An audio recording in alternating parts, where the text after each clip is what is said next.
অবসরের ঘোষণা দিলেন সাকিব।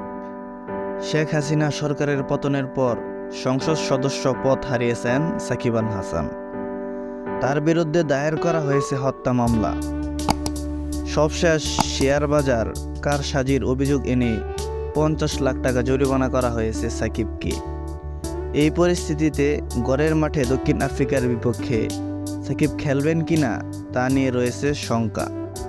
সেই শঙ্কা দূর করতে কাজ করছে বিসিবি। আর এরই মাঝে অবসর নিয়ে ভেবে ফেলেছেন সাকিব।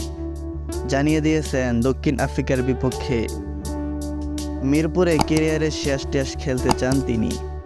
কানপুর টেস্টের আগে সংবাদ সম্মেলনে এ কথা জানান দেশের তারকা এই অলরাউন্ডার। আগামীকাল কানপুরে ভারতের বিপক্ষে দ্বিতীয় টেস্টের আগে বাংলাদেশের এই তারকা এই অলরাউন্ডার নিজের অবসর নিয়ে বলেন, টি-20তে নিজের শেষ ম্যাচটা এরই মাঝে খেলে ফেলেছেন তিনি। টেস্ট ক্রিকেটের বিদায়টা তিনি নেবেন ঘরের মাটি থেকেই। অক্টোবরে দক্ষিণ আফ্রিকা সিরিজে শেষবার বাংলাদেশের হয়ে সাদা পোশাকে দেখা যাবে সাকিব আল হাসানকে। অবসরের কথা জানিয়ে সাকিব প্রেস কনফারেন্সে বলেন, আমার মনে হয় টি-20তে আমি আমার শেষ ম্যাচ খেলে ফেলেছি। মিরপুর টেস্টে দক্ষিণ আফ্রিকার বিপক্ষে খেলতে পারলে সেটি আমার হবে শেষ টেস্ট।